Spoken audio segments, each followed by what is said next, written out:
Pada tanggal 2 Mei 1946, keluarga kecil baru saja memutuskan pindah rumah dan hidup bahagia di atas tanah yang mencakup teluk pantai yang menakjubkan. Keindahan dan ketenangan membuat keluarga ini tidak cemas dengan kehidupan baru mereka. Mereka pun meminta orang datang dan membangun tangki air dengan mengebor kedalaman 100 meter. Suatu malam, akibat badai yang terjadi membuat Alex begadang memperbaiki tangki yang rusak. Namun setelah itu, Alex tak kembali sudah 3 hari menghilang. Dan film pun baru dimulai.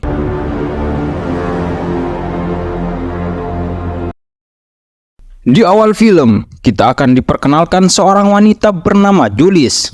Ia merupakan lulusan dokter hewan. Sebab itu ia membuka usaha rawat binatang bersama suaminya bernama Ben Adams. Suami istri bahagia ini memiliki anak kesayangan bernama Rhea. Setiap hari bekerja mengasuh binatang reptil milik mereka. Di sana, para pecinta binatang diajari bagaimana cara merawat dengan baik dan benar. Ever bitten you? That was supposed to be for Romeo. He can be annoying like most. I did the puppy. I did the rat. You did not. Hari ini, mereka kedatangan tamu namanya Amos Tilbury, mantan rekan pengacara ibu Ben dulu sebelum meninggal beberapa bulan lalu. Kedatangan Pak Tua ke sana untuk membicarakan soal properti di pesisir pantai Origin, bahwa ada akta lama yang ia temui, namun setahu Ben ibunya tidak memiliki properti dimanapun. Sekitar 946, ibunya pernah membeli tanah di pantai Origin atas nama ayahnya, tempat kecil bernama Teluk Hobbit. Namun sepertinya itu terabaikan setelah kematian ayahnya. Menurut Ben, ibunya sama sekali tak pernah menceritakan hal ini, dan setahu Ben, ayahnya tewas akibat kecelakaan mobil bersama kakaknya. Pak Tua bilang secara hukum properti itu milik Ben sepenuhnya digunakan sesuai kebutuhan Ben sendiri. Singkat waktu, mereka pun akhirnya pergi ke tempat di mana rumah itu berada, tepat di pesisir Origin di utara Florence. Raut wajah bahagia pun tak terelakkan.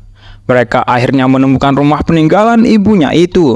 Rupanya rumah tersebut sudah kelihatan tua dan hanya satu-satunya rumah dekat dengan bibir pantai. Mereka bahagia karena sekarang mereka punya rumah sendiri dengan pemandangan yang menakjubkan. Ben kemudian akan memeriksa ke dalam tangki rumah yang sudah lama tak terawat itu. Ben tak sengaja menumbuhkan lentera tua di dalam tangki tersebut. Seperti rumah tua pada umumnya, ada beberapa yang harus diperbaiki seperti jendela macet bekas kamar ibunya ini. Oh yeah, someone's nailed them shut. Probably to stop the place from being broken into. Julius yang kesulitan meminta Ben membantunya. Setelah terbuka, terlihat seperti bekas kuku makhluk buas di sana.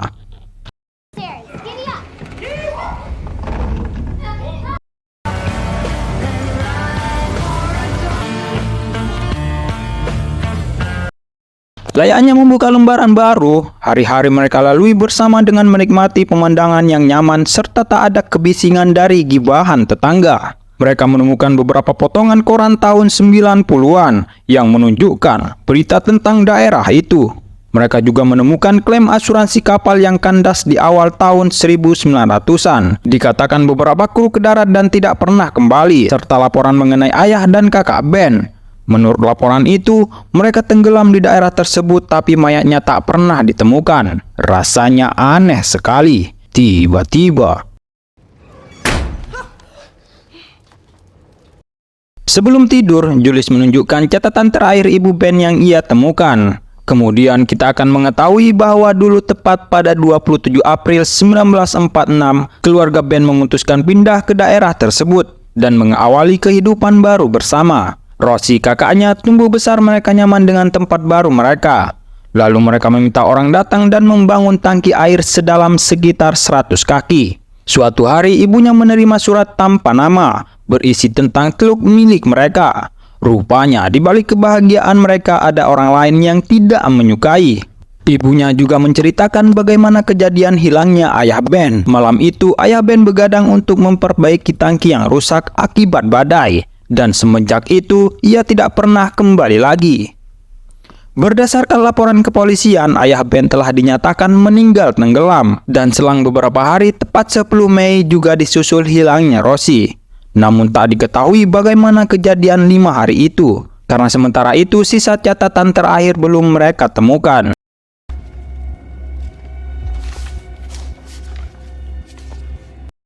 Rhea yang akan tidur, tiba-tiba ia mendengar ada sesuatu dari bawah rumah. Kemudian Julius dan Ben segera mengecek suara yang dimaksud. Benar saja, Julius mendengar ada sesuatu seperti suara binatang buas di sana.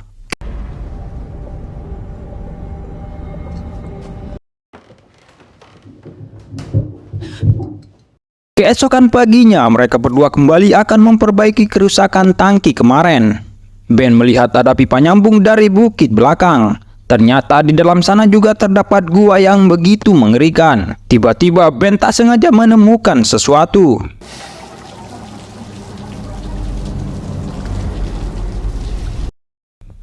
Setelah mereka cek, itu adalah bangkai sejenis hewan larva amfibi apoda, atau dalam bahasa Latin, binatang amfibi punya mata buta dan memiliki ketertarikan dengan air.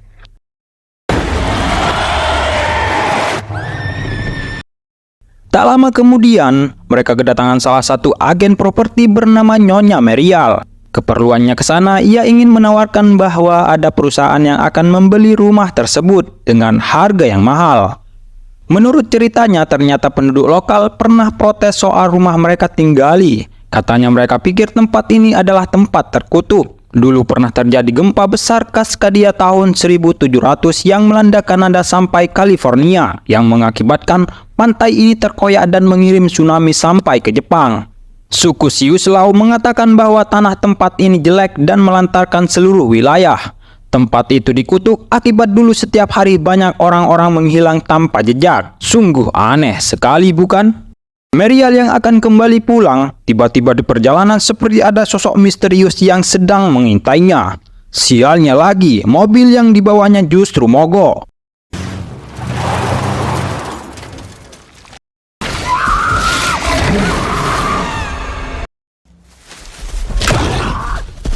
Ya, secara tiba-tiba ada sosok makhluk mengerikan narik dan membawanya ke dalam hutan. Mary pun tewas saat itu juga. Teriakan Mary terdengar sampai Julius ikut terbangun dan penasaran dengan suara apa yang ia dengar barusan. Karena penasaran, kemudian ia mengecek keadaan rumahnya. Tiba-tiba ia tak sengaja melihat sosok makhluk di jendela sana.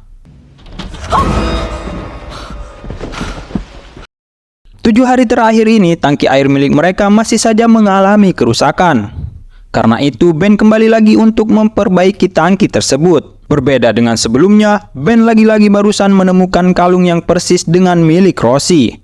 Mereka pikir pasti ini ada hubungannya dengan kematian Rosie. Untuk itu, mereka akan melaporkan kejadian barusan ke pihak kepolisian. Terlihat Ben yang akan pergi ke kota melihat mobil Mary yang terparkir dalam kondisi pintu terbuka. Penasaran dengan itu, Ben pun mengecek dan mengikuti jejak darah tersebut. Ya, sontak Ben kaget melihat jasad Nyonya Mary yang sudah tewas. Ia pun langsung segera melaporkan hal tersebut kepada pihak kepolisian dan bergegas kembali pulang dengan seedan-edannya. Di sisi lain, Julius yang melihat bekas percikan air yang entah dari mana asalnya, ia pun kemudian memeriksa sampai ke ruang paling belakang. Di sana ia tak sengaja menemukan potongan catatan terakhir ibu Ben. Tiba-tiba, ya, secara mengejutkan pintu tiba-tiba tertutup angin. Di luar sana terdengar suara misterius. Khawatir dengan Rhea, ia pun bergegas kembali ke kamar memastikan keadaan Rhea. Ben yang baru saja tiba menceritakan yang telah ia lihat bahwa Mary si agen ditemukannya tewas. Dan Ben juga barusan sudah menghubungi dari radio pihak kepolisian setempat. Lalu Julius menunjukkan catatan terakhir si ibu. Berdasarkan catatan itu, Julius menyimpulkan bahwa ayah Ben dan kakaknya bukan meninggal akibat tenggelam, melainkan mereka tewas di sini di rumahnya sendiri. Julius mengira ada sesuatu di tempat ini. Itu sebabnya tak ada satupun yang mau menempati daerah tersebut. Ternyata itulah alasan ibu tidak menceritakan pondok tersebut kepada Ben, agar Ben tidak pergi dan tinggal di sana, karena daerah itu memang sangat berbahaya. Hal terakhir yang ibu katakan, siapapun yang berada di daerah tersebut segera tinggalkan. Oh my god, benar saja, karena polisi yang baru saja tiba-tiba ia dikagetkan oleh makhluk mengerikan. Daerah ini ternyata memang dihuni oleh para monster reptil pemakan manusia. Merekalah yang selama ini yang telah memakan seluruh warga termasuk kakak dan ayah Ben. Ben yang melihat kejadian itu segera bergegas lari sekonyong-konyongnya. Karena tak punya pilihan lagi, Ben memutuskan untuk membasmi para reptil tersebut, di mana Ben akan pergi ke tangki sementara Julius memintanya tetap di atas menunggu sampai kembali lagi. Lantas Ben melancarkan aksinya, ia akan menggunakan bahan peledak untuk menghancurkan sarang para reptil. Akan tetapi, si reptil tiba-tiba muncul. Di sisi lain, Julius yang panik tiba-tiba mendengar ketukan pintu dari luar. Oh, ternyata itu hanya si anjing. Ben yang sudah di markas reptil langsung memasang peledak yang dibawanya, dan terjadilah ledakan yang membuat reptil itu marah. Lantas reptil itu menyerang Ben di sana. Untung saja ia bisa lolos. Sementara Julius yang melihat Ben tak akan tinggal diam, ia akan bergerak untuk membantu Ben. Terlebih lagi reptil nakal itu membawa anaknya. Akhirnya ia sendiri akan membunuh para reptil itu sampai titik darah terakhir. Julius lalu melumuri tangannya dengan bensin, karena menurutnya jika itu makhluk sejenis amfibi maka ini akan membakarnya seperti asam. Singkat cerita, Julius sudah berada dalam tangki air. Tak lama kemudian terlihat satu persatu hewan reptil itu bermunculan. Lalu ia segera menaburi bensin yang dibawanya. Selang beberapa waktu, tiba-tiba reptil itu kemudian menyerang dan menggigit tangannya. Untung saja Julius bisa mampu melawan reptil tersebut. Julius secara brutal terus melawan hingga pada akhirnya si reptil tewas ketusuk garpu tanah saat itu juga. Kedua reptil bodoh itu pun telah berhasil Julius bunuh. Lantas ia segera membawa Rhea keluar dari sana. Sungguh tak terbayangkan, terlihat banyak sekali segerombolan monster berdatangan. Untuk mengelur waktu, Julius kemudian menyemprotkan api ke tengah-tengah para monster itu.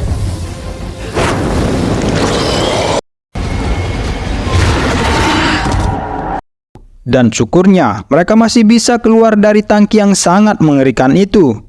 Penuh semangat yang membara, Julius cepat-cepat menuntun Ben menuju arah mobil. Di sisi lain, Rhea yang berada di mobil monster itu terus mendekatinya. Rhea pun teriak seedan-edannya. Untung saja Julius datang tepat waktu. Hingga akhirnya